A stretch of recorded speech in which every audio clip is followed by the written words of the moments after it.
Hello, everybody. Welcome back and welcome to the Microsoft Flight Simulator 2024 Were They Right live stream presented by us here at Flight Simulation Association. My name is Evan. I'm one of the co-founders of Flight Simulation Association. We're one of the folks who put on Flight Sim Expo. We helped arrange today's live stream, and I'm looking forward to a great and engaging conversation with some exciting and hopefully well-opinionated panelists who will be joining us here in about 10 minutes time.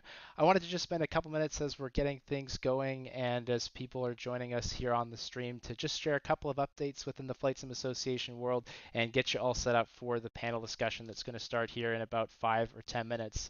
First things first, excitingly, and maybe for the first time here at Flight Sim Association, this is the first of two live streams that we're doing today. So we're going to jump in with our panel talking about Microsoft Flight Sim 2024, how the release went, and what some of the opinions are. That's coming up right now. And then in about 4 hours from now at 7 o'clock Eastern or the top of the hour UTC, after that, we're going to be continuing on with an encore presentation of something called Sim and Fun. So a little bit of background here. First of all, you need to know that there is an air show called Sun and Fun, which happens in Lakeland, Florida in April.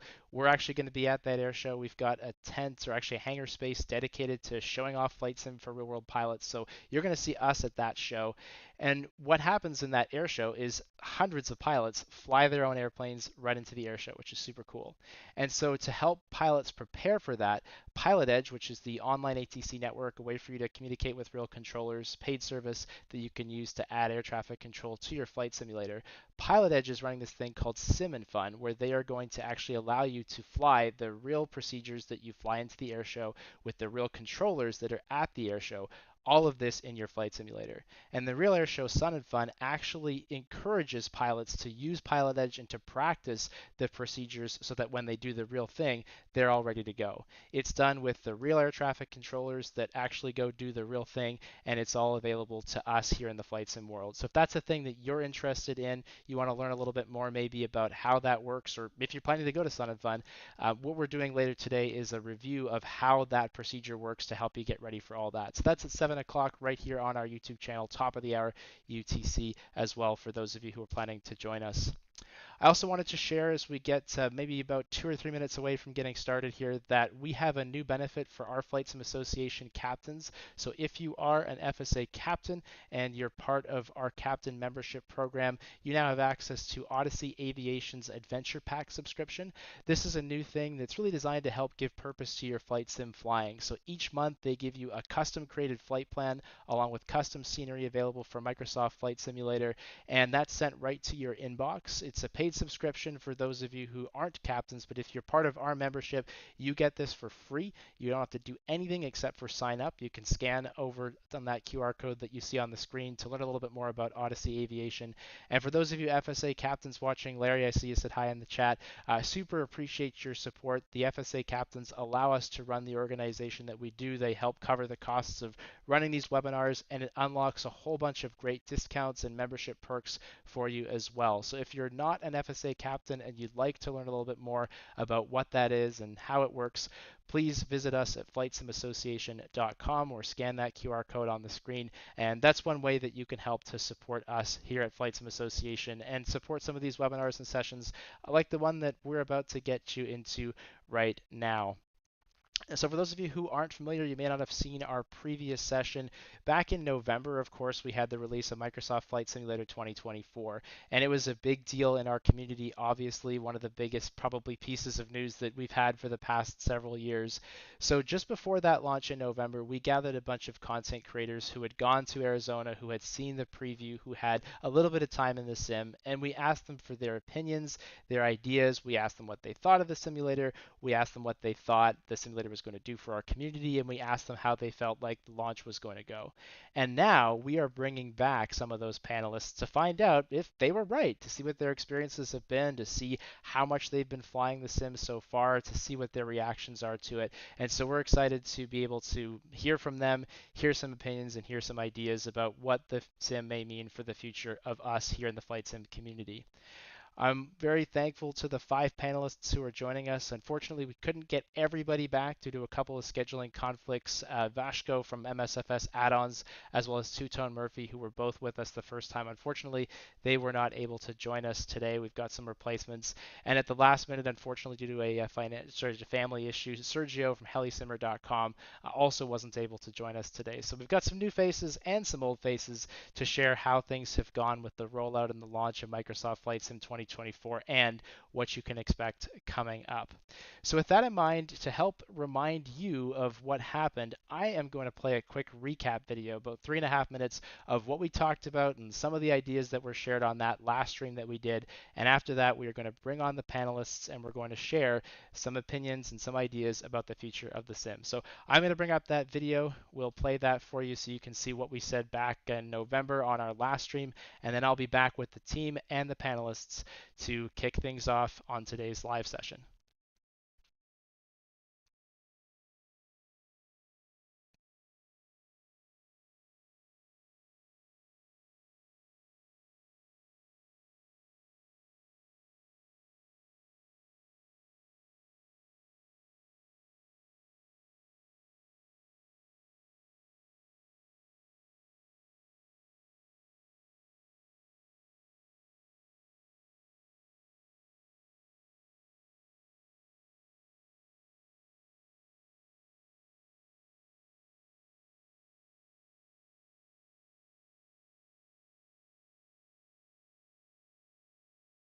Is cool. This has a lot of really good potential, but there's a I'm going to hand things over to the panel, starting with our moderator today, which is Two-Tone Murphy, who's right up there above me. Good to see you all, friends. And Two-Tone, take it away, please. Thanks very much. I'm in charge of something brilliant, right? From your perspective, is there anything that has really stood out for you? We are in the golden age of flight simulation, but especially now for general aviation. Helicopters were not there, but they were going to add them later because they wanted to add them properly. Mhm. So they have been listening to the community. And that's one of the things that I take from Microsoft Flight Simulator 2024 is the fact that they are listening to the community. it was like, okay, this is cool. This has a lot of really good potential, but there's a long way to go here still. A lot of things need to be kind of fine tuned. Like it's honestly one of my first times getting to play a game that early. So I get it. I understand that it's alpha things you gotta figure out whatever. And so I still found fun. Like you said, I do play a lot of different sims, a lot of different flight sims, and so honestly, like there's no other flight sim like Microsoft, even 2020 right now. And so 2024 is a major upgrade. And I think clarified pretty clearly that you're still gonna have control on what you download. You can the content manager is still going to be there. The rolling cage is still going to be there. So if you want to pre-cage everything, if you want to like pre-download everything like you did it before, you still can. Is that all the career stuff are careers. These are real life careers. This is not just, oh, let's go and take let's go do this for XP, for example. Like you're like these are actually careers that they're simulating, and all the things you can do in 2024, you can do or have an ambition to do in real life. And so that's why To those people that are shouting that Microsoft Flight Simulator is a game because they have missions, you are either completely misunderstanding the concepts or you just want to bash the product because you want to bash the product seriously. Because I don't Perfectly okay to think that Microsoft Flight Sim is, especially now, as much as a simulator as a game. Because what I feel Microsoft is trying to do is both broadening the scope of what Microsoft Flight Sim is and trying to reach new audiences, but also at the same time it's going deeper into what is the core of flight sim. Since they dropped that dev alpha, I think it's just been panic. I talked to one developer. I'm not gonna say his name, but he said that he had slept very few hours in the days following that dropping because what they need to do to make their aircraft kind of like fully compatible with 2024, not necessarily with the new features, but just making it kind of working better, is taking much longer than they expected. But I do there want to was a lot of systems that were changed or improved, and with those changes and those improvements, stuff can break. In fact, I've spoken with a few developers, and Microsoft has been telling them, if your aircraft is not working right now, don't change things. Just report the issue so we can change things on our end so that it works seamlessly. I think that we are going to see very good times ahead with the new sim, but we are going to have to be a bit patient, guys. That's it. So there's your recap. That's what they said back before the launch of Microsoft Flight Sim 2020. And now let's find out if they still think the same way and what they think is going to happen over the next few months. I'm going to bring on our panelists and get things started. I'll be here in the chat listening and watching and reading along with you, answering any questions that you have about the stream. And if you have questions for the panelists, this is designed to be interactive. They've got a few topics they're going to start off with, but after that, by all means, we're going to open the floor. So any questions that you have, pop them in the chat here on the FlightSim Association YouTube channel, or if you're watching it with any of our other friends online, just pop it in the chat wherever you're looking. We'll categorize all those questions and we'll be answering those here probably in about 45 minutes time once we get through some of the stuff we have set up. But for now, let me bring on my friends and the panelists to get things started and kick us off with Microsoft Flight Sim 2024's Were They Right recap. And I'm going to start by sending things over to you, Howard, and the panel. Go ahead. Super. Thanks, Evan. Hey, it's great to be here. And thanks for joining us, everybody. I'm going to help with moderating the channel today, but we're going to get some opinions from everybody and let's have a great discussion. I'd like to start out by introducing Calum Martin, co-founder and content director. Everybody give a wave when I introduce you.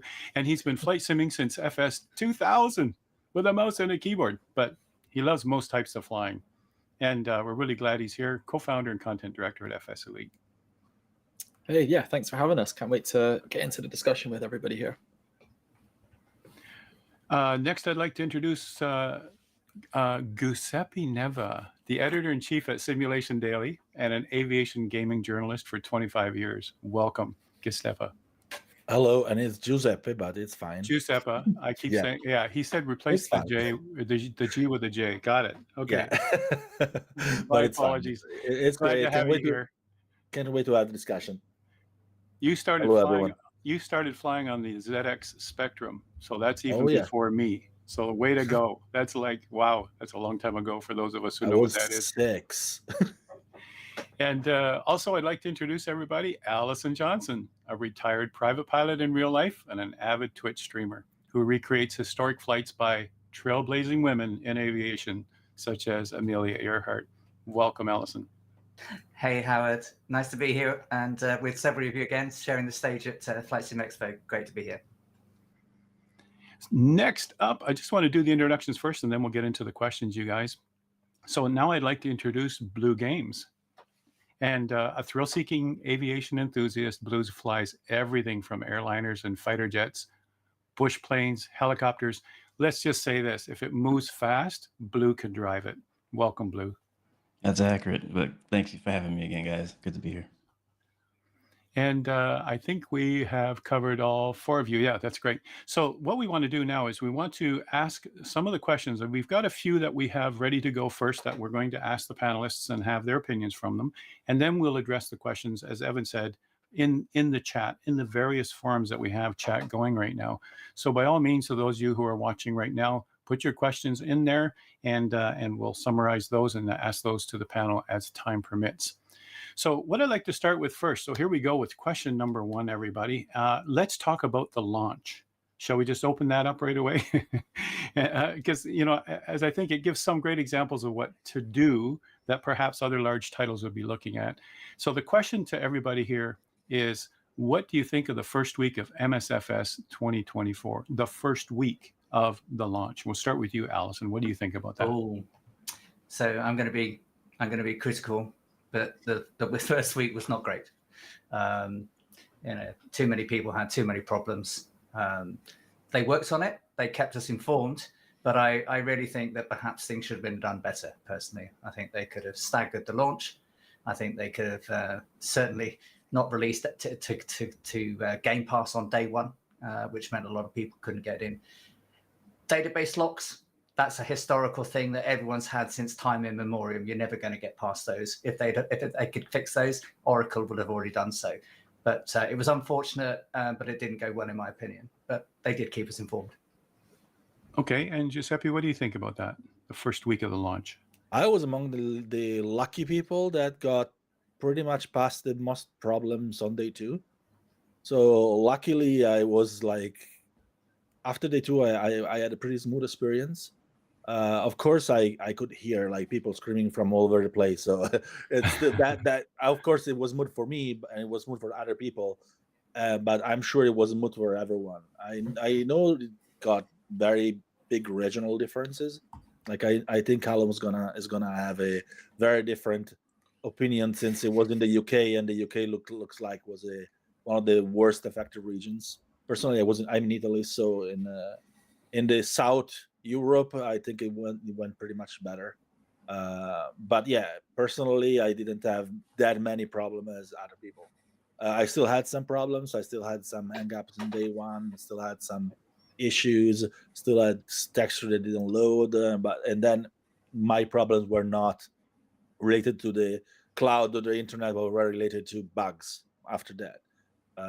But yeah, I wouldn't say my launch was as terrible as other people, but of course there were issues, and the issues need to be learned from, and I think they did learn from them, from what we are hearing. From what we're hearing, yeah. Calum, he mentioned that you might have had a different experience because you were tuning in from the UK, and as a lot of us know, this product relies on the cloud for a lot of its stuff now. It's just so big, but that affected by the sounds of it, it affected you and maybe your community where you are. What do you think about that? Give us your thoughts. I mean, being honest, I wasn't around on the launch. I was away on business. I wasn't. Maybe that was the best plan, right? I think it probably ended up being that way. Yeah. I mean, I think a few of us were at the global preview event, and even then we saw kind of the writing on the wall. I think that streaming was going to be, well, we were told it was going to be a big influence of kind of the sim, and so having spoken to the development team as well, literally days just before the launch of it, and I kept asking the questions. I'm sure other content creators who kind of spoke to members of the development team, is the launch going to be okay? Is it going to hold up? Is the servers going to be working?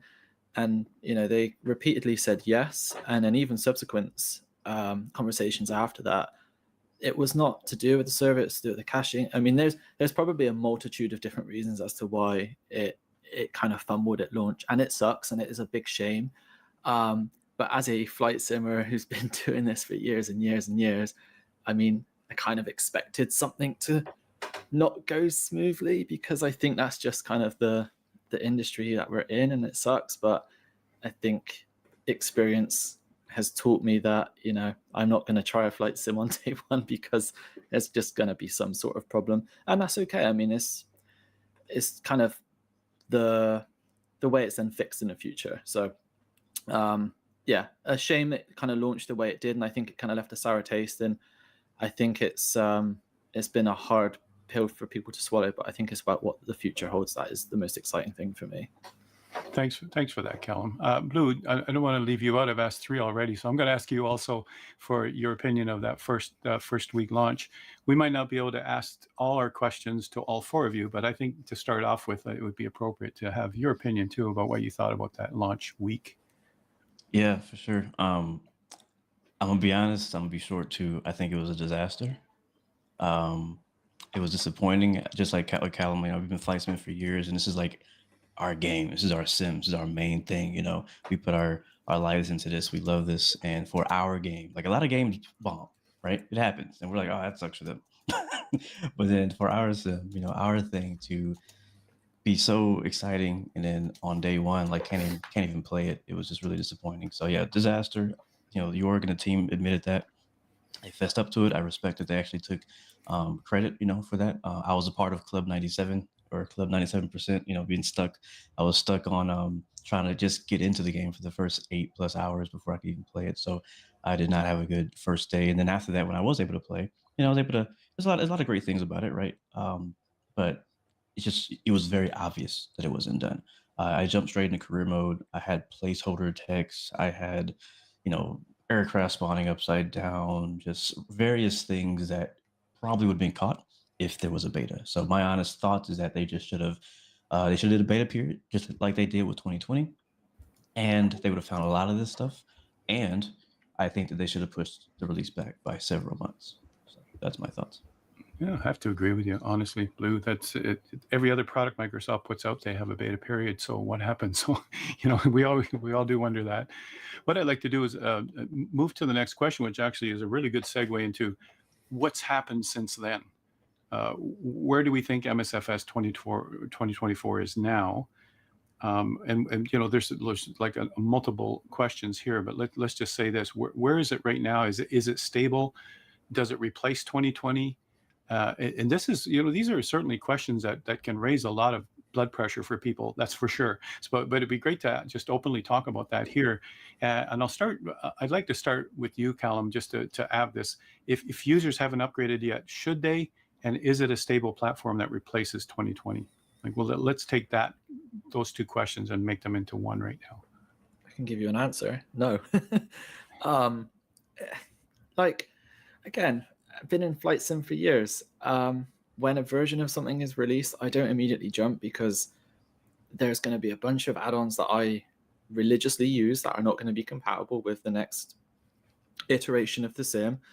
And I think it's very easy to kind of look at these gorgeous new sims, and like MS24 is a phenomenal looking simulator.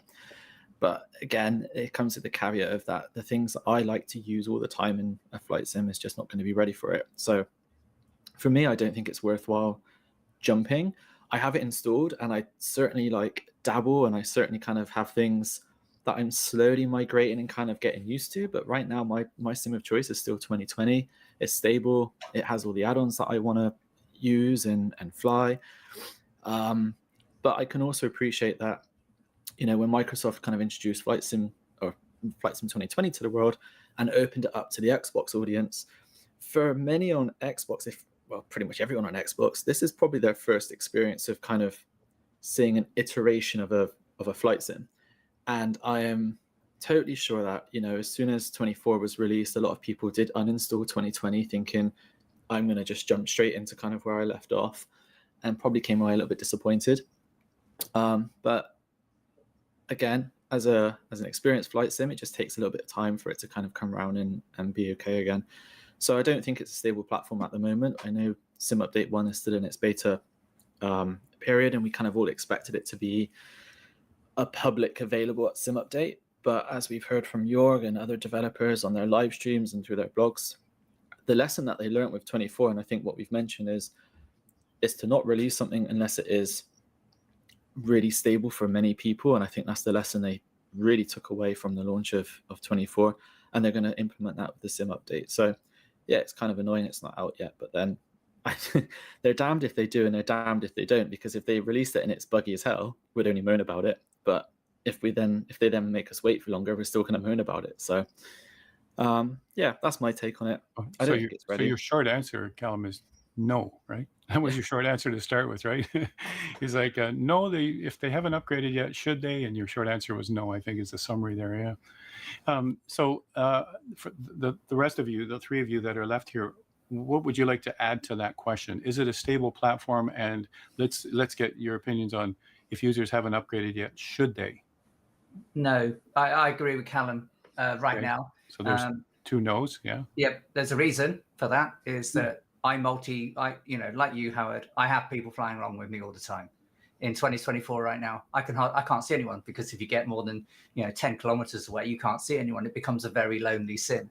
And I stream my recreations to spend time with the community, and they felt that they couldn't do that. They felt that it became a very divisive launch, in that those people that didn't want to move to 2024 felt that they were missing out and losing friends. So I made a conscious decision now to go and fly online streaming in 2020 so that I didn't leave anybody behind, right?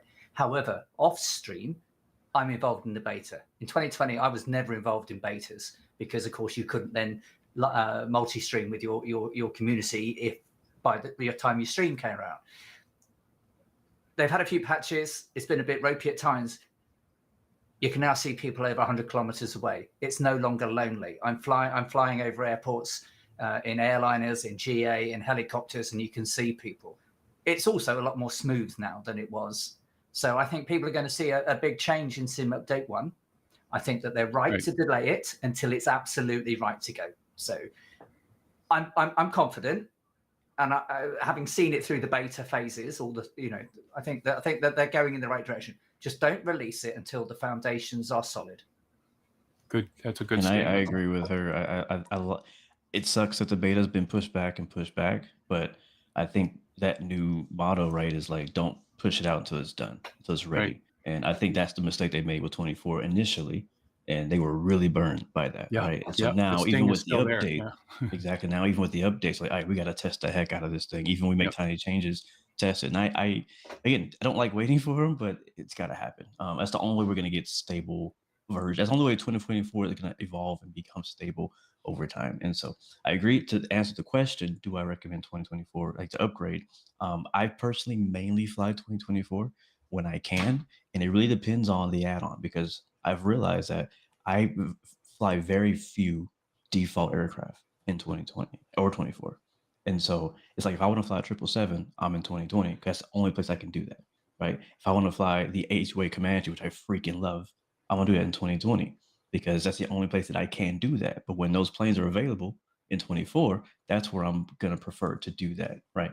And so, but to answer the question, I always say, if like GA or low flying is your thing, it's a massive difference in upgrade for 2024. But if you're doing airliner stuff, you're just fine in 2020. In 2020, yeah. Well, and speaking to that too, Allison, you do a lot of low and slow flying. I mean, the recreations you do, they were all VFR back in those days, right? With some radio communications, right? But same with me. We all do low and flow in my streams as a real pilot. Low and slow is what I do with a 172. But so the idea of the multiplayer tags still being there was a very good issue, a very good point you're making, which I like. I like seeing that, how many people are there with us, and even announce them on stream while they're flying with us. They like that.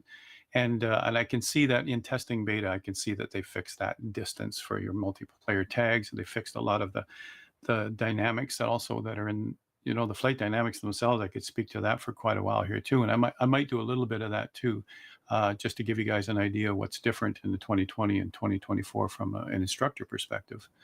But maybe Giuseppe, we haven't heard from you on this one. We've got two no's, and we've got under certain conditions. I think Blue would be your summary, right? Then that would move I mostly agree with Blue. And personally, I've dropped 2020 like a stone. I've uninstalled and I'm never going to go back again. Simply because I like this guy. 2024. Blue says, I like this guy. Brave man. Simply because, I mean, there is so much to do in 2024 that I don't really need to go back. But I understand that depending on what you want to do, like, there is no yes or no 100% answer, because depending on what you want to do, one simulator may be better than the other. If you're a Boeing guy, you definitely should stick with 2020, because 2020 has SPMDG still. So, and I love to fly a PMDG, and I miss them, but I have other aircraft that I can fly. So I'm like just waiting, and it's not a problem for me to wait for the 777 to come to 2024, even for even more the 737, because I love to fly the 737 more than 777. But still, I can wait. It's not gonna kill me. But on the other hand, I love to fly the A330, and there is no A330 on 2020 that is better than the default A330 in 2024. I'm sorry because don't be sorry, because that's why you're here. We want to hear what you have to say. Because this is gonna point the finger straight at a certain company, and I don't want to point finger at anyone.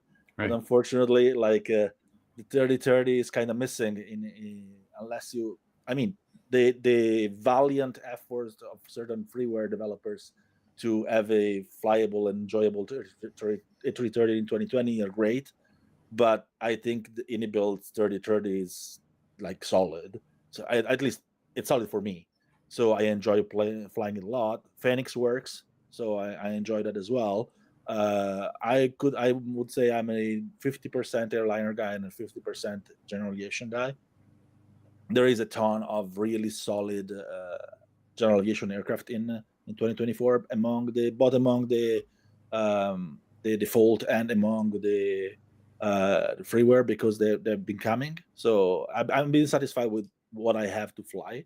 And at the moment, I really don't feel like, oh my God, I don't have PMDG, so I have to go back.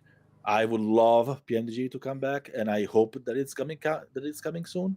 From what Robert says, Ronaldo says, that at least the 777 should come pretty decently soon. Let's hope. So, but on the other hand, I'm not missing stuff to fly. I have 330, 320, 321. They work. They're solid. The GA ones are solid. There is aircraft that are not solid. I just avoid those, until they become solid. I've been on Sim Update 1 like forever. It's a good experience right now. And if you are okay with downloading a beta, then Sim Update 1 now is solid. So if you're okay, you should.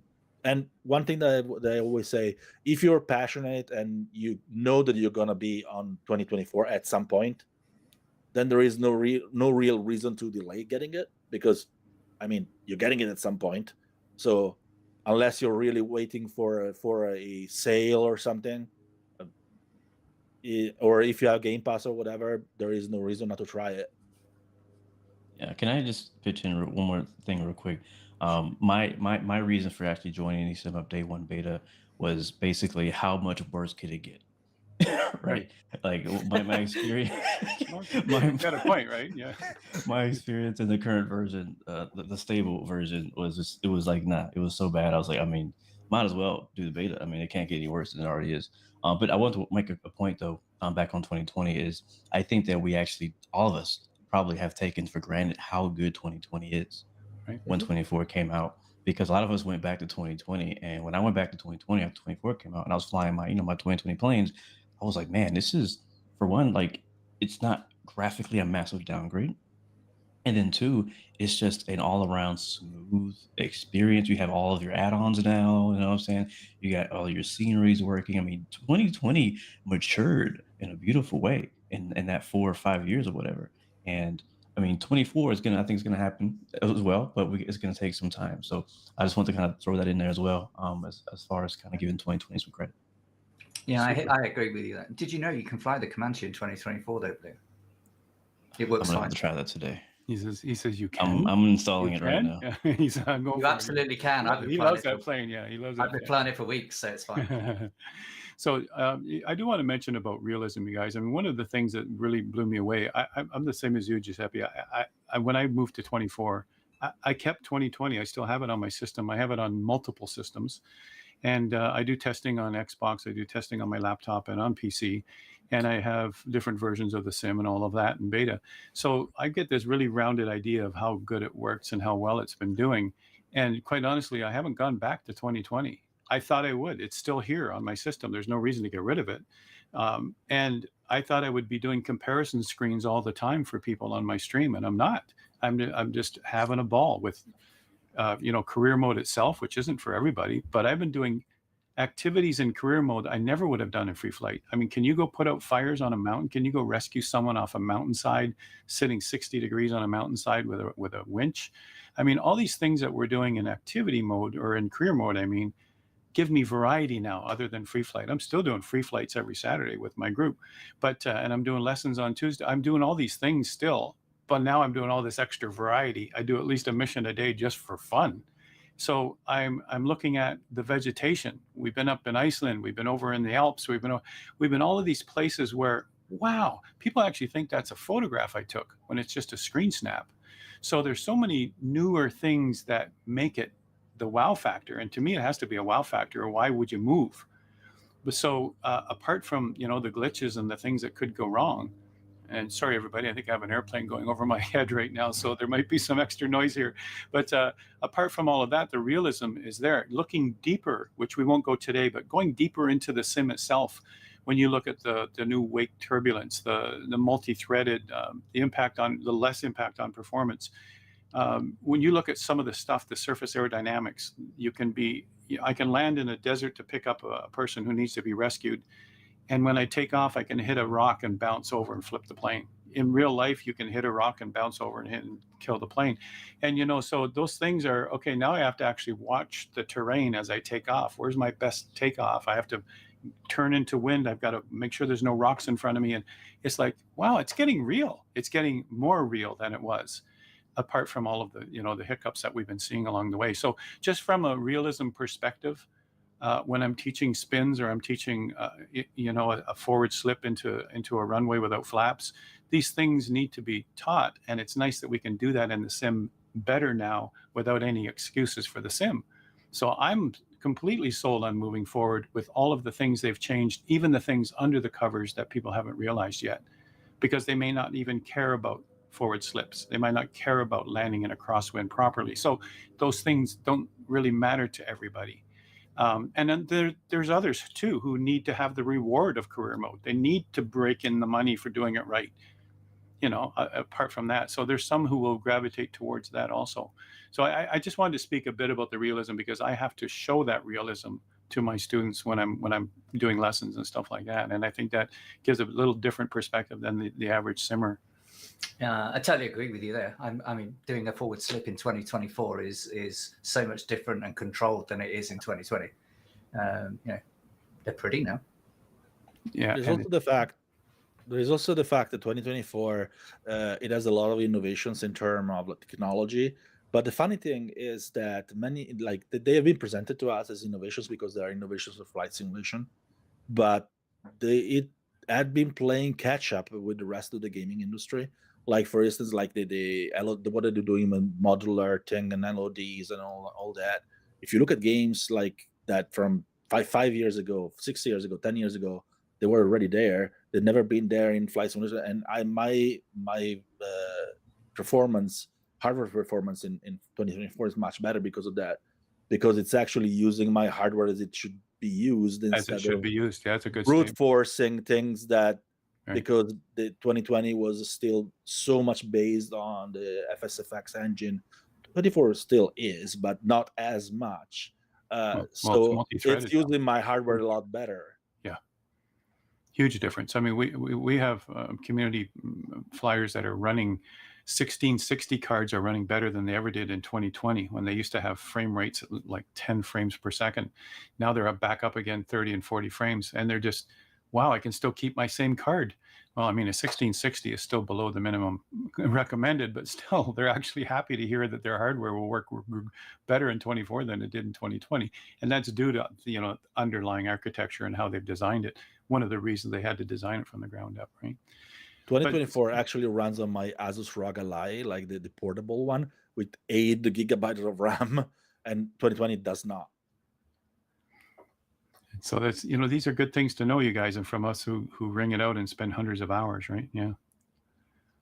So the live poll that popped up, you guys, that you saw there, the results of that we just did, 80% have tried 2024, 38% say it's worth it to upgrade to 2024. All right, so 80% have tried it, and 38% say it's worth it to upgrade to 2024. So, you know, we'll see how those numbers change, and maybe FlightSim Association will do a future stream again to see how it is a year from now. And you never know, right? We can see what that looks like when it comes that time, right? So what I'd like to do for the panel, you guys, what I'd like to do is get on to question 3 of 4, and then we'll take the Q&A questions that we're starting to gather here. So the third question here is about, you know, this is the hotspot question, which we've been sort of working around, right? There's some quite critical reactions to the launch, some brutal reactions to the launch, and some from some of the popular content creators in our community. Is there a balance to be struck between fair, critical comment and outright bashing? And do you think some in our community cross that line? What do you guys think about that, the community reaction to this launch? And we'll start with you. Let's start with you, Giuseppe. Well, I think that I understand frustration. Frustration is, like, I work in the gaming industry, so I'm like, my website does games as much as it does simulator. So I know everything about community frustrations, and I see people like going far out of what should be like a good reaction to problems. I draw the line as people should be fired for this. People should do this job. Like, I seen many people saying that Jorg Newman should lose his job, and I don't think that's a good idea. And I think we owe Jorg and his team a little bit more than that, considering what they did, bringing Microsoft Flight Simulator back to us in 2020. I understand this frustration, but I don't think developers should lose their jobs over this kind of problems, mostly because it's not their decision. Like there is people above them that take most of the decision in terms of like when something is released, if something gets a beta. They work within a big organization, which definitely has upsides and has drawbacks. The drawbacks is that you are much more constrained on what you can do and what you cannot do.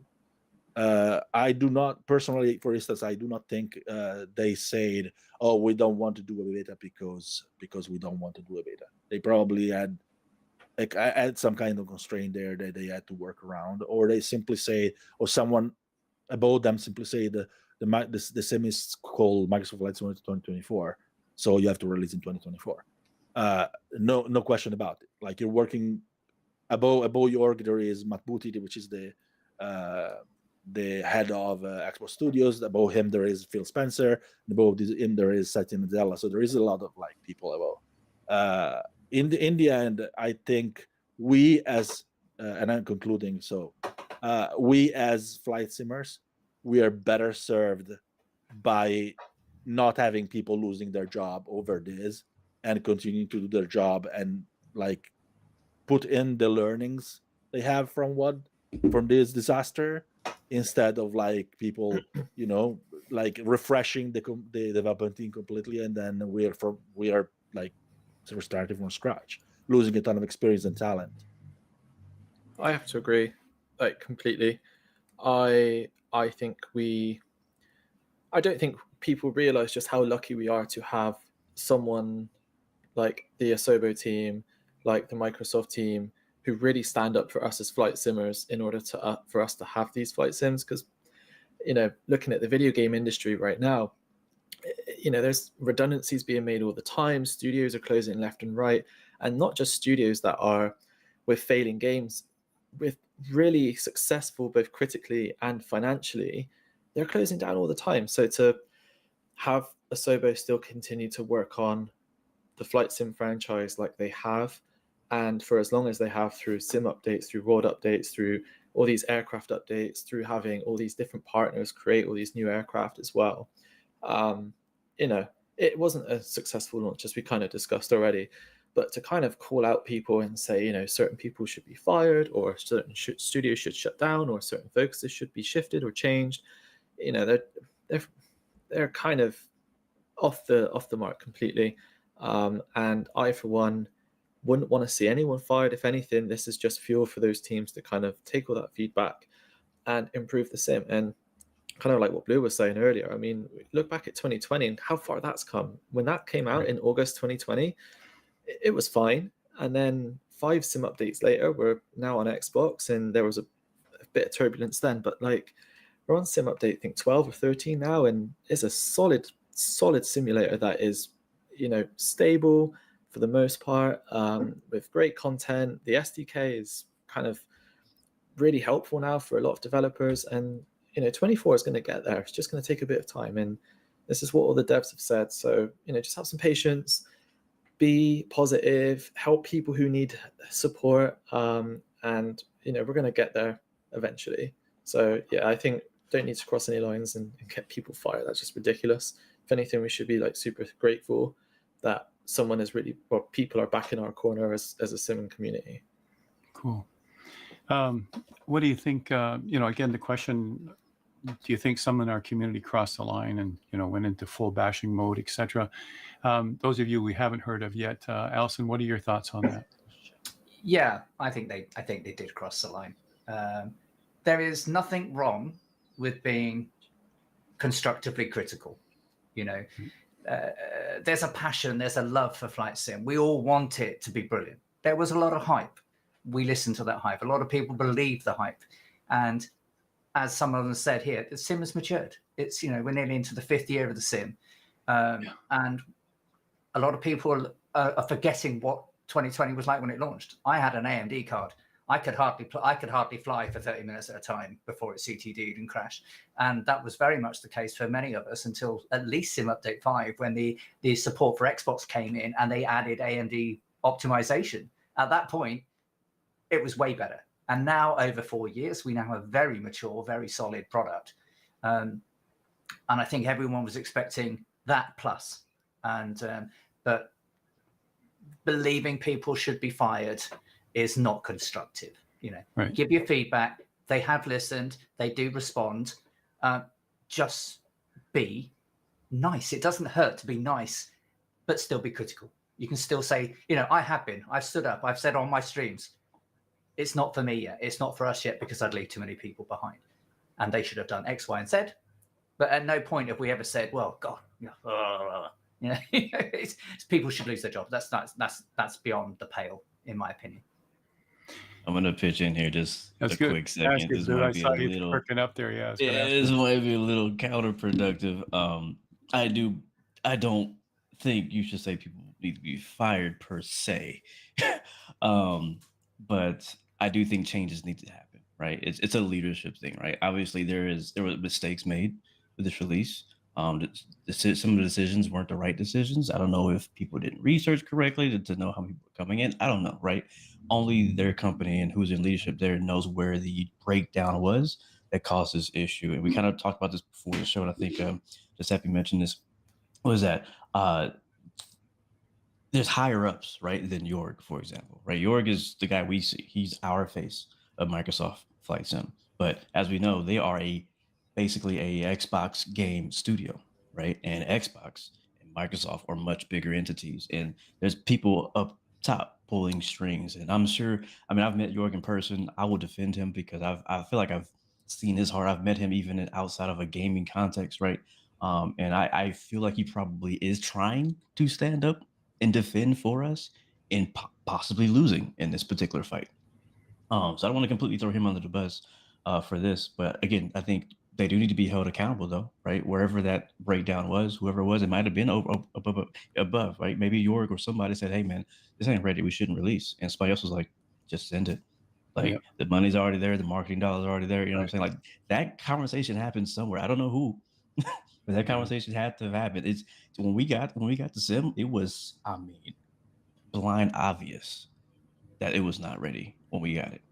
And there's no way that all these development teams, all these people who play this game and test this game didn't see that, right? So, and like I said, they've already mentioned that they've had discussions with the people above Microsoft Flight Sim, not even just Microsoft Flight Sim, but the other games, so that way this doesn't happen to other Xbox games that come out in the future. And sadly, we just have to be the guinea pig in this particular situation. So, I think that's really fair, because a lot of people behind or out there in the community don't actually know how this power struggle works in companies. I'm a CEO of my product. I don't get to say when it goes out. My directors do. So, if you're a startup, you have control. But if you're in a big corporation, there are always people above you. And sometimes, showing things that fail might get you a better resourcing in the future to have the time you need, I think can only be better. Thing is that something that it's important that we taking in account is that Microsoft Flight Simulator has tried a lot of things that were never tried before. I'm not saying in the Flight Simulator world. I'm saying in the whole gaming industry, because for instance, making 80 development teams working together for a game is unprecedented. Like, you look at Ubisoft that does the Assassin's Creed franchise, for instance, they have like 12 students working together, not 80. And that kind of thing, like the whole thing with the cloud, that's also unprecedented. And many may say, "Oh, the cloud is a problem. We shouldn't do that." But I am of the idea that that moving on to the cloud at this point for flight simulation is inevitable, unless you want to hold flight simulation back. And this will be a very, very long discussion, and I am actually going to have an article about it pretty soon. But I do believe that there is the accountability discussion that Blue brought up. I'm pretty sure it happened at Microsoft, and Microsoft is not a company that doesn't fire people or make change if if it's relevant. I think they had that discussion, and they decided that it wasn't something that could have been pointed to this person or this person or this person. It was a likely a combination of causes, and it's better to keep people in their post that they have learned from this, instead of like making changes that would just destabilize the simulation. That's my take. Yeah, I was fortunate enough to be able to interview also Jorg and Seb during the the whole Grand Canyon thing when we were there, and they're very passionate about the product. There's no doubt about it, and you can tell that all these wheels were in motion, had to keep going. You just can't cancel all that stuff and just say nope.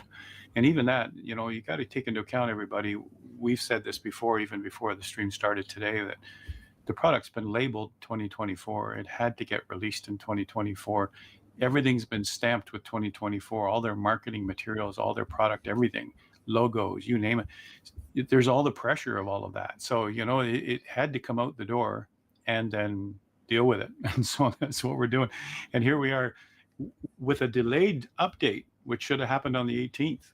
And, their statement, I have to agree with them, is that we're not going to put out the next update unless it actually is good, because then it'll get bashed again. And, there were people are already stinging. And I know our panel had talked about that before we went live, right? People are already stinging from the launch. You can't put out an update that's going to make them sting again. And so, there's that too. I agree with them waiting. Just like our independent developers who send airplanes for us to test. They won't give them to us until they know they're going to work right. They'll even delay them for weeks to make sure before they even send them to us, because they want to make sure that first impression is important, right? Or so years. they've learned from this already, you guys. Just the delay of the update means that they've learned, right?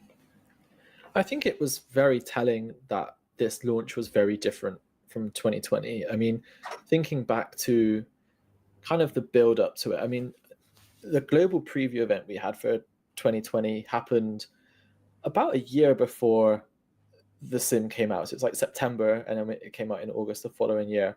And there was I know it's very different. Microsoft are trying to introduce this brand new concept of streaming the world into the sim, new teams to the world of flight simulation, Microsoft coming back. So there was a very different goal, I think, for the marketing. But then even having the global preview event for 24, 2 months away from the release, and then kind of this very quick, brief technical alpha. Was it in October? I think it was in October, wasn't it? And then even for the launch, and this is kind of maybe like a peek behind the curtain for people, but from a reviewer's perspective, I personally didn't get my copy for review until I think it was release day. And I think that was the same for every single organization, which is kind of different to how things like that similarly have happened in the past. I mean, even with 2020, I got my review copy, I would say maybe 10 days before the sim came out. And you could kind of tell there was maybe things were a little bit different behind closed doors for this particular launch. And I think we kind of saw that come to fruition afterwards. That's not to say, things weren't completely ready, but it certainly felt like the timelines had been very much compressed in comparison to what we saw with 2020. And I think that's kind of where we're kind of at now with 24. I don't know if anyone else kind of felt that same sort of experience with, previewing it or, even testing it beforehand. Yeah, I thought so. And I actually asked Jorg like 2 times, both in Arizona, and like I had an interview with Jorg like literally 3 days before the release, and I was like, Jorg, can you tell me why you didn't do a beta? And I kind of felt that it was like not sure what he would say. I am 99% sure that he had to like follow instructions by someone, and I also have the impression that they were told by the people behind the infrastructure at Microsoft, we're gonna be fine, like, because the infrastructure is not hosted by Azobo, is not hosted by the team that does Microsoft Flight Simulator. That's as Azure, and it's a completely separate department of Microsoft. So I am 99% sure that they were told, we're going to be fine, no problem. And then, in fact, they noticed that things were not fine. And when things were not fine, they went back to Microsoft. And Jorg has been saying that the learnings from this launch is going to affect not just Microsoft Flight Simulator, but the whole plethora of games at Microsoft, because the people that do the infrastructure actually have learned stuff from this. So in the end, I was a little bit like asking him, like at some point he tells me, at some point you have to release, and you can't do much about it. And I'm like, okay, no. Let's hope for the and that's what he said. Like, let's hope for the best. Let's hope for the best. Yeah, that's a You good know what's summary. interesting? But unfortunately, Yeah. You know what's interesting is that you brought up a good point. They were completely blindsided by this. Like, I mean, I'm surprised, Blue, that they were blindsided by it. Yeah, I because, mean, they were so they manage confident. the cloud. I'm an Azure expert. They manage the cloud. They can predict. I don't think they predicted what was going to happen. How many users would simultaneously connect to cloud services? That's something that you predict. They even have tools for you to do that. So there's an insight that I have that most people don't, because I've been teaching Azure for years, and they could have predicted what's going to happen that day and be ready for it. So there is that part of it, Sort of, right? If anyone could have solved database locking, Oracle would have done it by now, right? But they can't even solve database locking. They had so much users that it just all locked up. It's been a perpetual problem. I'm not saying that's giving them an excuse, but there is an understanding of why it happened, right? But as an insight, you guys, billions of users. Just give me a second here. Billions of users are using Azure. Those are the business customers. We're using a small part of it for Flight Simulator, which is, they are huge databases distributed around the world. But simultaneous users isn't an issue. They know how to do that. So, there is that. I have an insight that makes it, why didn't they predict that properly? And I think they were just surprised. Wow, we got that many people first day. I think that was the bottom line. One thing that Jorg said is that the problem was not as much a problem of traffic, like pure traffic, pure number of people trying to download, as a problem of a type of data that was being streamed. And not download, it's not download, it's access, And so that's what I think, that they were not used to that type of data.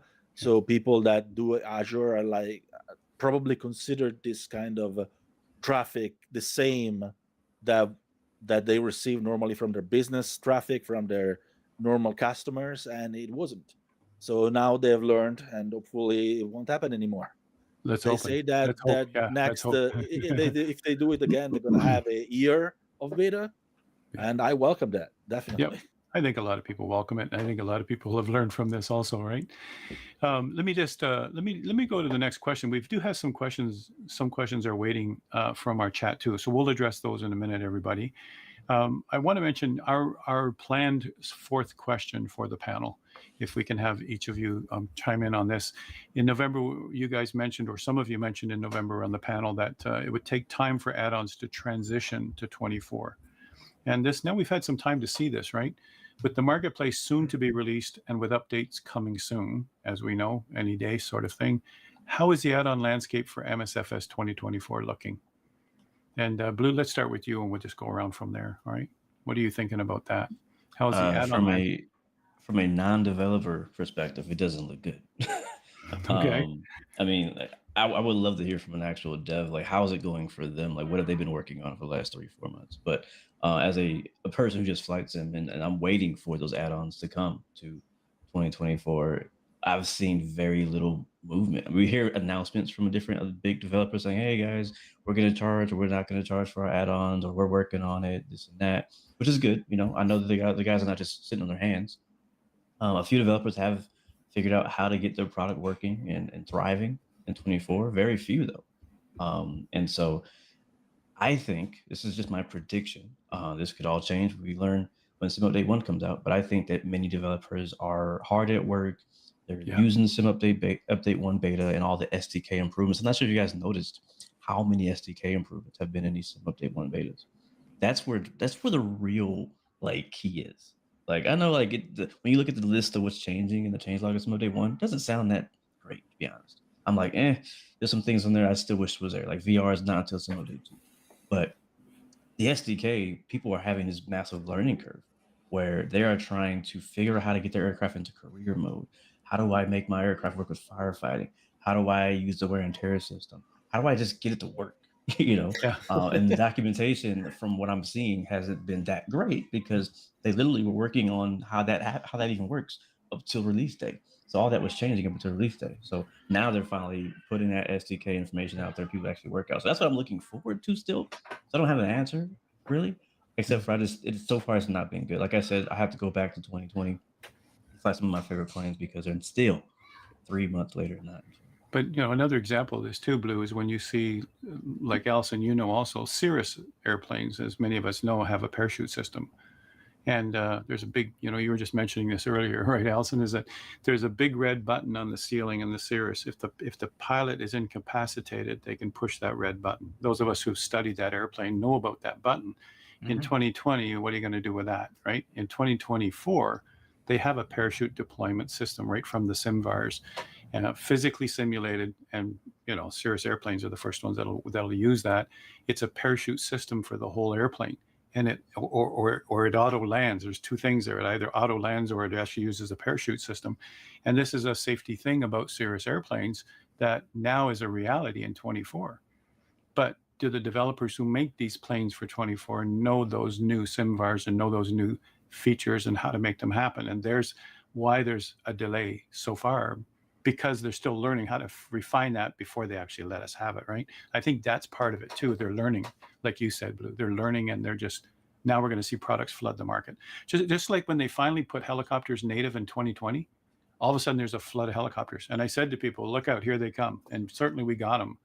Now they're native, of course, in 24, and we've got helicopters already built in, right? But we'll see that same sort of thing. Let's go back around the room now too, and Calum, let's have your opinion too of that last question too about the marketplace soon to be released. How is the add-on landscape looking? Do you think it's promising or something to really look forward to still?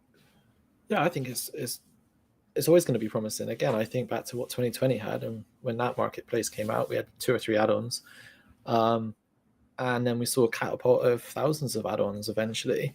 It's just going to take time, and as people grow more confident with the SDK, and in fact, I would say the add-on market for 24 is probably in a much better position than it was for 2020, because we've already got, I just released the 350 for 20 and 24, which is incredible. Phoenix is already compatible. Blight is like an experimental branch for 2024. A bunch of our airports kind of just work. I would say most airports just you can drag and drop into 2024 and they're fine. Of course, there are some developers who are making native ones or more kind of premium ones that kind of take advantage of the technologies. But it's not like we're starting from scratch with 2024 moving from 2020. And I think as, again, developers get more confident with the technology and the SDK becomes a little bit more stable, and kind of like what Blue was saying, the core Asobo and Microsoft team are listening to third-party devs and hearing what they want added from a variable perspective or from a technological perspective, and they're doing a lot of work to implement it. I know there's going to be some add-ons that people want, i.e. a native camera system or a weather API. Frankly speaking, if we haven't had it after 5 years, I just don't see us getting it ever. Well, we might. Let's hope we're surprised, right? I'd love to be surprised. I know we've got Chase Plane coming, but they're kind of using stuff external to the sim, so we won't see it on Xbox, for example. So yeah, we'll see.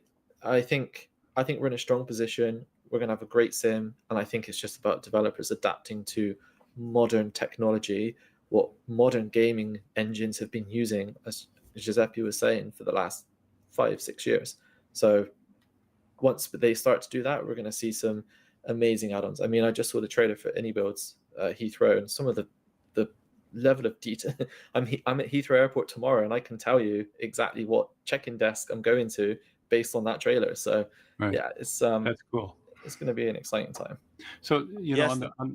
Sorry, go ahead. Last part. Yesterday I saw Pyrig. Sorry, I will never be able to pronounce that name, but they literally shown a working elevator at Birmingham Airport, and I'm like, what? But I think me and Calum have a different perspective on this because we work with news, so we actually see how many developers release their add-ons when they do release them all the time, because that's our bread and butter. Right. And I think you're gonna have two different perspectives in this. The perspective of the person that's waiting for PMDG, or like one big, really important Their developer, right? and then that's the perspective you're gonna say, oh no, that it's moving too slow, because what you are waiting for is not there. But in terms of looking at the big picture, I think things are moving pretty fast. Just Flight's there, Phoenix there, a lot airports, most of them work, and those that don't work are coming, or they're coming pretty fast. So I think the situation, even without the marketplace, has been pretty good. The one thing, of course, and we can't discount that, is that the marketplace is a big monetary source for many developers. Right. So of course, a lot of people are not getting as much money as they would like to, because the marketplace is not there. Not there. Right. Luckily, when the marketplace is gonna be there, I'm hoping that the money is gonna start flowing again for these developers. But yeah, the situation is not as bad as it could be. Is much better than 2020, definitely. I just want to mention too, on that same note, is that the marketplace is supposed to have the ability to rent, which was actually a feature that Jorg insisted on, using the analogy of back in the day of Blockbuster, when you can rent a movie instead of buy it. And then when you buy the movie, you can put your rental cost toward the movie. Well, that's supposed that he made that happen in FlightSim 2024. When the marketplace comes out, a lot of us want to rent a plane first and check it out, and then decide whether to keep it or not. And we can put that price toward the purchase price. That's a cool feature. Let's see it. Let's see it. And we're just waiting for that marketplace to come, right? Another example of discovering what the new sim can do. When Say Intentions wanted to do missions without going into career mode, they can inject fire and smoke on a mountain, and you can do missions now with interactive voice without using career mode. I mean, they just had to look at all the new variables in 24 and go, yeah, we can do that. And they set to work on that. And within a few days, they had that happening too.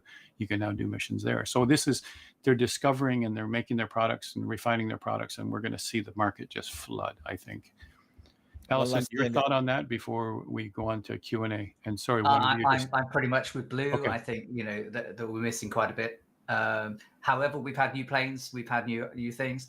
Personally, I'm only bringing things in that are 2024 ready for now, because I can just go to 2020 if I want to use them.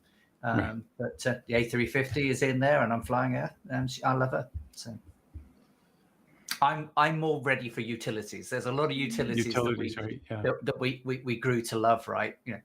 If you're a streamer. Flow Pro. I want Flow Pro tomorrow, please. Yeah, I think a lot of us missed that, right? Yeah.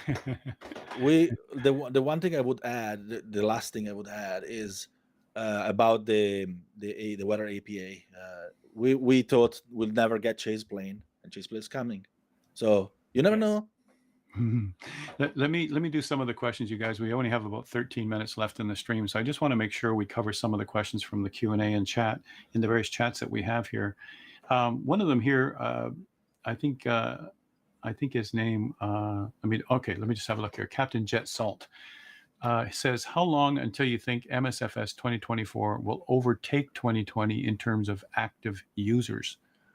I'm not sure any of us are qualified to even make that projection, right? But it's a good question. But how long? I mean, how long did it take for 2020 to overcome the FSX users? I mean, we could look back at history, right?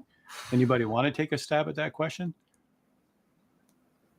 How long will it take? Yes, 2020, not FSX. No, but I'm using the analogy of 2020 after what, 15 years is like how many FSX? And I have students that are still on FSX, but they moved to 2020 after a certain period of time. In this case, who would move from 2020 to 2024 and overtake the user count so that 2020 now has less users, right? And it's a good question, and I'm not sure we're the team to answer that, right? York said that they already did. I don't know if you guys don't believe him. I tend to believe him because I don't see why he would lie about that. But Is that active concurrent users? Because he said there's a difference between users and concurrent users. I don't. Concurrent, okay. I wouldn't know that because the only thing we can see is Steam, and Steam is a pretty small part of the user. Oh yeah, that's just a portion of it. Yeah. So in the end, if Jorg says that he already did buy a little, I think he said buy a little. I think it may already. Personally, I would say that by June, if we get like Sim Upgrade 3, we're probably going to be pretty much. Lots of people waiting for the that's updates. my Once opinion. the updates in the marketplace are here, I hear from a lot of the community that they're going to go full blast, right? So I agree with that. I think that it varies, based on, Blue said he thinks 18 months, right? 2 years. A lot of people in my community are like, I'm not going to try it for a year, not going to try it for 18 months. I think once the first 2-3 updates are in, having seen the quality of Sim Update 1, I think that there will be a larger percentage of people at least trying it again. So let's just hope that's true, because there is a lot of potential in the new Sim. Ultimately, we wanted innovation to breed competition, and competition breed innovation, right? Without the two, you can't survive. So I'm just really looking. There are things in this Sim that will allow it to push beyond the boundaries of what we already have. Certainly, from a performance perspective, 2024 is way better for me. It takes me over 20 minutes to load into 2020. And it takes me 3 minutes to load into 2024. Yeah. I'm in a plane. Smaller, yeah. Yeah, the client's smaller, and the performance I have in terms of, you've all mentioned the multi-threading. I see it. We all see it, yeah. But they've got to earn back the people they've lost from the original launch. Yeah, there's that. Yeah, big job for them. A lot of pressure, right?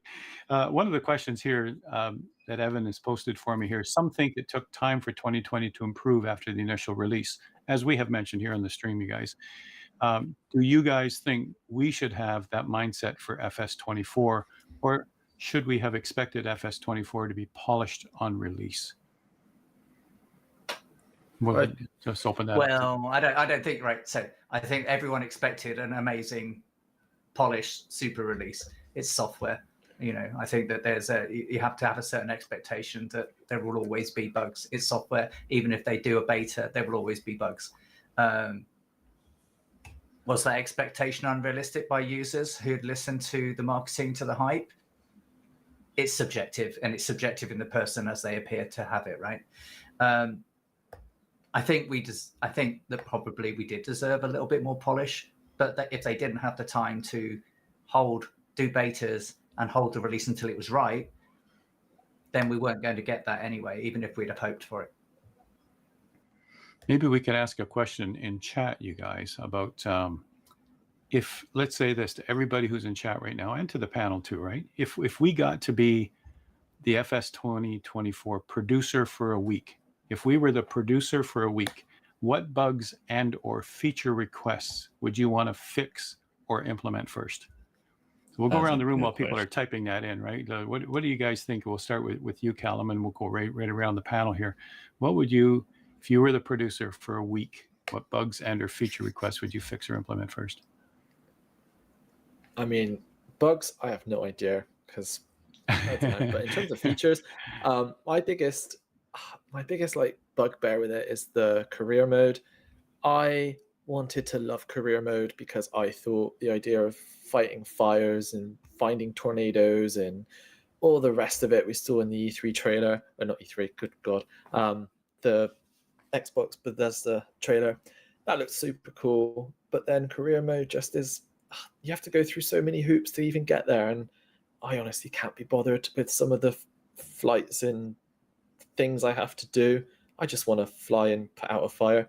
So if I was the producer, and I think many of us said this to the teams at the preview events and subsequent interviews, let me just fly, let me just choose what mission I want to do, and let me skip all the tutorial stuff. Or if you're Sergio from helisimmer.com, let me just go straight into a helicopter and skip GA. There is that. He has a good point, doesn't he?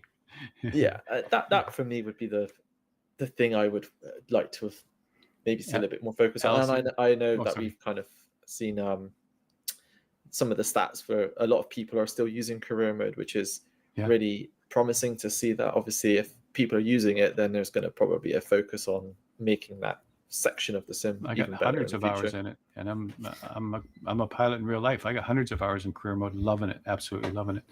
But I'm also very critical about their training. Their training had to have a balance for newbies and those who are qualified pilots, because they had to cut something out. They can't put in the normal curriculum, but that's another story. But let's go, Alison. Let's come to you now and say, if you were producer for a week, what would you do? What new feature would you implement first? Or one or two. Can I give you one or two features? Sure. The first feature would be multiplayer model matching. Right. Model matching. Wow. That was always a topic in 2020. Now it's also a topic in 24 again. It's huge, right? It's huge. Everyone's a Fananza or an A320. Okay. So that's the first one. That's the first one. Second one. We do like a fast round table here. You got the third one. Sorry, the third one they've already fixed, which is being able to see people 100 further away. miles away. Right. But the other one is, I would, as a front end senior product manager, I would work on the user interface.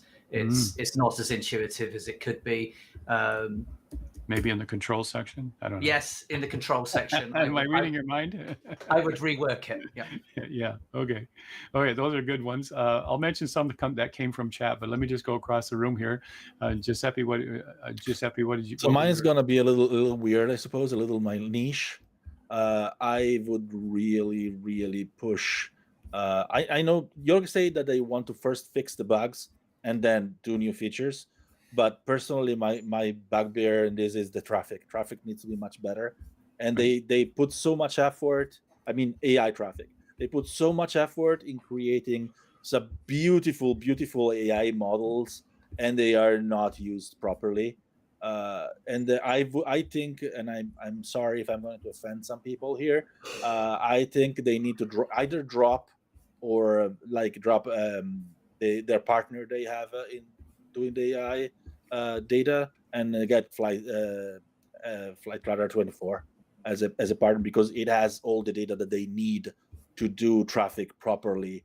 While I don't remember the name of the partner they have at the moment for the data. But your feature would be to fix the AI stuff, especially aircraft that you see at airports. Since the data provider they have does not have what aircraft are parked at the airport, while Flightradar 24 has a list of all the aircraft that are parked at any given time. I don't want to see Alaska 737s in Japan. I'm sorry. That's so immersion breaking. Refinement on the accuracy of that. Okay. Yeah. And I'm sorry. I'm just going to move it on because we're running out of time. I want to hear from Blue too. What would be one of your maybe your top feature you want to fix right away? I'm sitting here trying to think through this seriously, being CEO for a week. It's tough because you already said a lot of things. My number one actually was going to be what Calum said, which is the bringing the career mode stuff out of career mode and allowing you to do it whenever, wherever you want. That's my number one thing. I have a list here. Weather radar needs to come. Shared cockpit. They need a whole new. They need to go ahead and hire, say, Intentions, do their AIATC and scratch whatever they're doing right now. I would say that too. Yeah. Also remove the requirement to talk to ATC in career mode. It's just completely immersion breaking. Pressing. What else do I have? Pressing new stuff is just ridiculous. And also multiplayer in career mode, especially for firefighting. The firefighting. More, well, as a note on your mention about say Intentions, they already have missions that can do multiplayer while we're on voice, and we've been doing that without career mode. So that's a riot. I mean, if you haven't tried that, you guys, you got to try that. The fire doesn't look as good yet. I'm sorry. Not yet. I love They've gone through 2 different models of fire. It's looking great. Let me I mention love this, it. guys. I love it. I want to mention what the responses were from our chat from our viewers. Responses to the questions of what they would change or fix right first, and right on the top of the list was multiplayer, FlightSim, pilot edge support. So something in there. I mean, they don't elaborate anymore on that. These are just bullets, right, of top things on the list, right? Second on the list was taxicam. Taxicam. You anybody on the panel want to elaborate? What's taxicam? I mean, like on the 777 where you can. Yeah. and the A340 and things Oh, like that. and See, of course, A350 the as airplanes well. I don't fly. See, I need to ask you guys about that. Okay, taxi cam. Stability, third on the list. I'm actually surprised that's not first on the list, but stability, okay.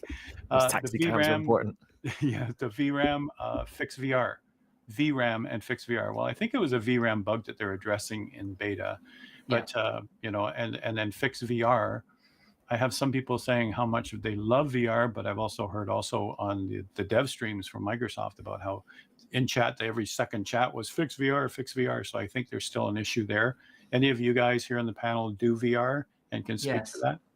So yes, originally, yes, it wasn't brilliant. In beta 1, I've had a lot more, I've had better results, but then I'm also on DLSS 4 now, and I think that that's had a significant impact in the ability of the headsets. I've got a Pimax Crystal, you know, it's quite demanding, and again, the multi-threading performance and DLSS 4 has really enhanced that experience. Is it right yet? No. 2020 took a while as well to get going. Yeah, it did. Yeah. But right now, it's in a good state. You know, you can pop on a headset in 2020 and go. When it launched, you couldn't. In update, I think it's much better. Cool. Okay. And this, sorry, I realize now, Evans mentioned to me that this was in no particular order. So stability wasn't necessarily 3 on the list, you guys. It's just he's giving me the summary here. Disable walk around mode to start the flight. I mean, it's a realistic thing we do as pilots. We have to. We got to make sure that plane's fine, because once we're in the air, we can't check anything, right? Yeah, right, Allison? Literally Well, there is an add-on. There is an add-on on FlightSim.to that lets you do just that. Let you disable walk around mode. Okay. Yeah. Yeah, people just want the option to turn it off. It's literally one key press. Yeah, and well, in career mode too, it's an Alt-N and just skip it, and you might lose a little experience on it. But another one, smoothness in VR. So it speaks to the VR, you know, fixed VR statement there, smoothness in VR. And then, as you said, Blue, shared cockpit was another one on the list, which I've always been adamant about when I'm teaching shared cockpit. I use that a lot in 2020. I used it with Jane on the MSFS official channel for all her lessons. Shared cockpit is a necessity, I thought, right from day one. We've been asking for it in 2020. Yeah, I'm sorry I didn't add it, because of course I've done round the world flights with shared cockpits using your controls with Captain Arash. Using your controls, being able to be in the same plane at the same time would be wonderful, especially for some stuff I've got coming up. Yeah. Yeah, and then finally on the list I see ATC improvements, right? Yeah, ATC improvements. And, you know, Blue, you mentioned that too when you mentioned Say Intentions. I've mentioned that to you guys. I mean, Say Intentions is so innovative. I'm not going to sit and talk about them forever. I am a partner with them. I think that they've done such a great job that I put my full faith behind them of what they've done and their innovations. And I'm loving the fact that I can have more realism with my students when we're teaching phraseology, whether it be IFR end-to-end or VFR. And I just have always told people, ATC that's built into 2020, ATC that's built into 2024 will help you to start to learn the phraseology. You're getting a clearance, you have to do a reply. I mean, I start with the basics, but then I tell them you'll outgrow that very quickly. And especially if it's not accurate, if it's not giving you a proper IFR clearance, or it's telling you your readback was correct when it wasn't. And, you know, if things like that are going on, then where's the learning stop? And then you're learning mistakes. So you have to move on to another product, whether it be Beyond or, you know, whether it be Pilot Edge or FlightSim or Say Intentions. You got to go to something else if you're going to excel that learning into a more realistic environment. And I'm loving it. So ATC improvements, I think they would have got that by now. We've been asking for it for 5 years in 2020. And here we in 2024, it's like, it seems similar. Am I right, you guys? Yeah, it seems similar. Shouldn't that be changed? Can I add one more? I would actually, in my week, I would sign a deal with Sony to add Microsoft to Sony as well as Xbox. Oh, PS4, PS5, and Switch is coming. I'm already sure about that. You're sure about that? Is that right? Well, okay. I don't have first-hand information. Right. I asked Jorg recently. You're on a big screen. Don't lie.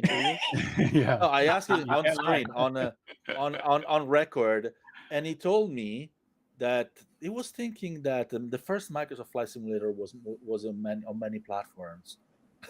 It didn't confirm anything, of course. But the people that brought up that rumor, the PS5 and Switch 2 rumor, are in the gaming industry are pretty solid. So, and especially the people that came up second and confirmed it, that it's probably coming, I trust them.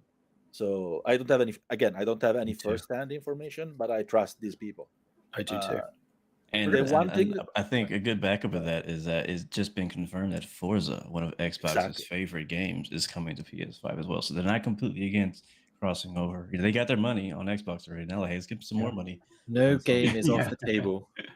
Is Yeah, what and they've said. MSFS is probably the most profitable game to put on as many platforms as possible, because we have to remember that they have a third-party marketplace, which is basically hundreds or thousands of DLCs that they actually don't have to pay to make, and the more people they get sold to, the better.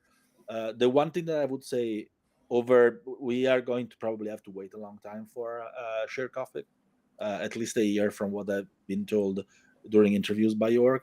But the one thing that I would like to have before shared cockpit is the ability to transport other players in multiplayers as passengers. That would be so cool. Like in my plane, sitting by my side, or in the cabin. That would be so cool. Well, in fact, Allison, you and I both know we can do that already with shared cockpit with, the tool we've been using in 2020.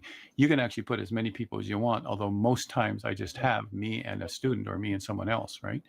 And it's called Your Control. And we could actually put 6 people in the plane, but they'd have to pick their own seats, right? But they would be experiencing it now from, let's say, the back seat of a Cirrus or something, right? So that we've had a taste of that, and we just like, yes, build that in, put that in, make that product. But so I think that would be a great feature, right? I asked Jorg about that in FlightSim Expo in Houston, because I'm looking at doing Robert Ford's Long Way Home in a Boeing 314 Clipper, and I don't just need a co-pilot and a pilot. I need an engineer and a navigator and everything else. So wouldn't that be an amazing? I mean, Captain Rash and my collaboration I thought was really, really good. But that was a good collaboration, yeah. Right. Wouldn't it be great with 4 or 5 simmers all flying a 314 around the world all together in a what a we would all have to wrestle for the yoke, though. That's the problem, Allison. Yeah, but we're used to being in control. Captain Rash, he'll be back on the navigation table. He know where it is. And Get then back on that table back there. Yeah. Microsoft has been all about accessibility and bringing new people into simulator. I try to teach people to like about flight simulation. What would be the best way to introduce new people to flight simulation than just telling, I'm gonna fly. You don't need to do anything. Just sit by my side, enjoy the sights. You see what I'm doing and you enjoy it. Like it would be so 9,000% more easier to introduce more new people. You just do it like in real life. They're in the left seat. They're the ones actually there. You tell them when to take control. They say, I take control. I mean, this is a method that's been used in teaching for years. And we use that in the sim too, and it's effective. And that's what I did with Jane too on the Microsoft official channel. Very effective. So that shared cockpit thing is just compulsory. Ladies and gentlemen, I think it's time. We could do this all day, couldn't we? Oh, yeah, absolutely. We could sit here and just keep taking more questions, but I think it's at that time that we have to go around the room to wrap up. Any last comments you'd like to make? And we'll start again with Calum, and we'll go around the panel and just say any last words before we wrap up today. What are your thoughts? I am gutted that the launch kind of fell flat, and I think a lot of people are, both from a community perspective and also from the developer's perspective. I don't want it to hold like sour grapes for the future. I think flight simulation, we are in a hugely golden age right now. We've got planes, airports, utilities coming out of our ears, and things can only get better without breaking into song. But yeah, I think just have some patience, have some faith. The community, the developers are clearly listening. You have to just watch their streams. I know firsthand, as many of the people here who have spoken to Jorg and Seb and the rest of the Asobo and Microsoft team, they are passionate people. They love this flight. They love flight simulation. I believe that we will be eating good next year, if not sooner. So have faith, have patience. Flight simulation will still be good, if not better, within a few months. Thank you, Calum. That's great.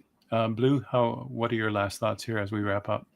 My last thoughts, I know we've been a little sour a little bit throughout the stream, but is fly what you love. Fly what works and fly what you love. Don't feel pressure to go to 24 if you already have 2020. If you don't have any sim at all, just get 24.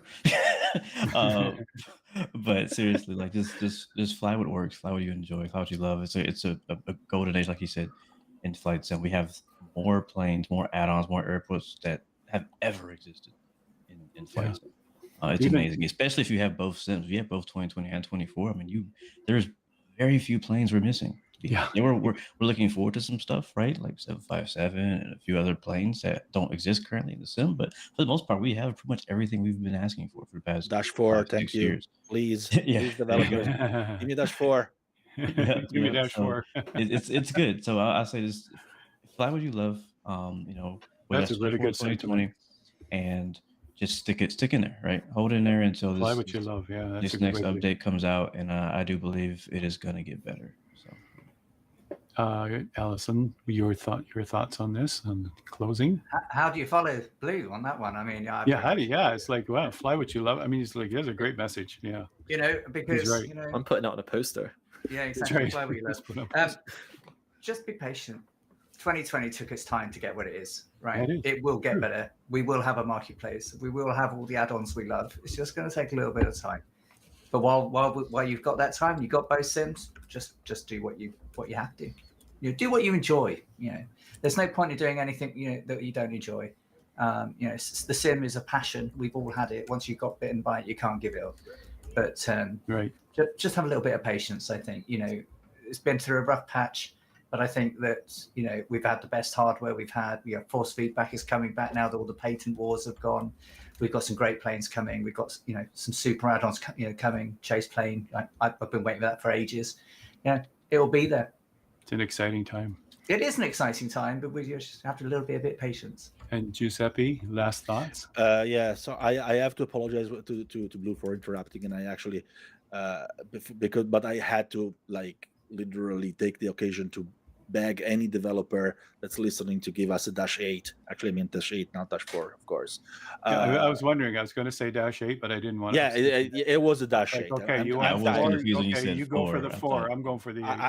I meant Dash 8. Sorry, I'm a little. I'll back you up. I want an 8 as well. What's a few digits? Okay. Yeah, I definitely meant the Dash 8, but I definitely going to agree with Calum because we are eating so good at the moment. I remember the times in which Microsoft was not there, and those were dark times, very, very dark times. And now we have so many things to enjoy, even if there is problems. And yeah, the problems were there.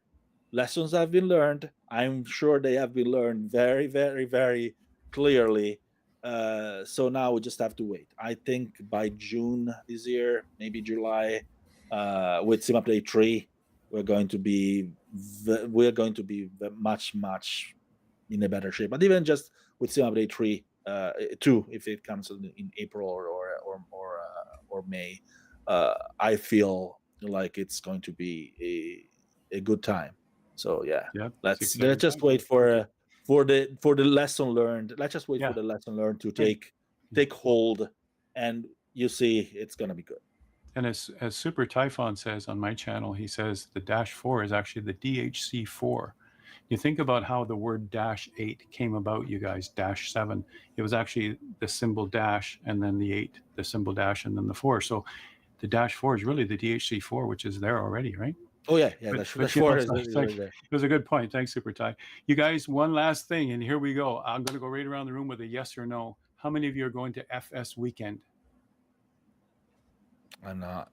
Yes. I wish I could go. 2 out of all of us. Yeah, that's too far. I want to go. I really Expensive want to go. for me. Yeah.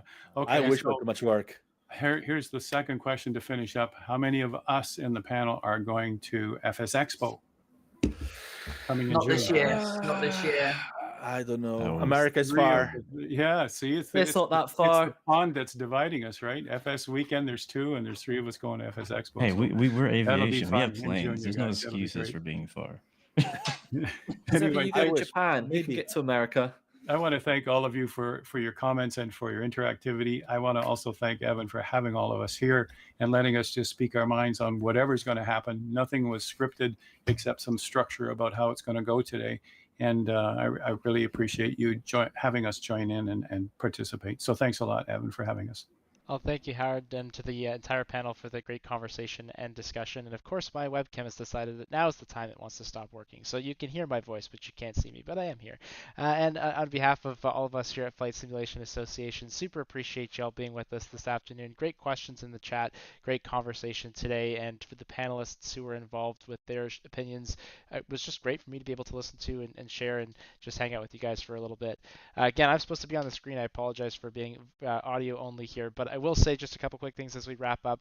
March 29th at 5 o'clock Eastern, which I hope is 2100 UTC, that is when we'll be back on stream with FS Elite to reveal the first round of exhibitors for FlightSim Expo 2025. So if you are wondering who the 56 exhibitors that are already signed up for FlightSim Expo 2025 are, that is the day and time to mark down, March 29th at 5 p.m. Eastern, right here on our YouTube channel. And for those of you who are interested in Pilot Edge and flying with real ATC and experiencing what the thrill is to be able to rock your wings as you're flying into a place like Sun and Fun, in about 2.5 hours from now at 7 o'clock Eastern, we will be live again with Kevin from Pilot Edge to talk about all of that. And here's hoping my webcam decides to work by then. On behalf of all of us at FlightSim Association, appreciate you being with us this afternoon. See some of you later tonight. See some of you at FS Weekend in Lelystad, maybe at Sun and Fun in Lakeland, or at FlightSim Expo in Providence. Have a great evening.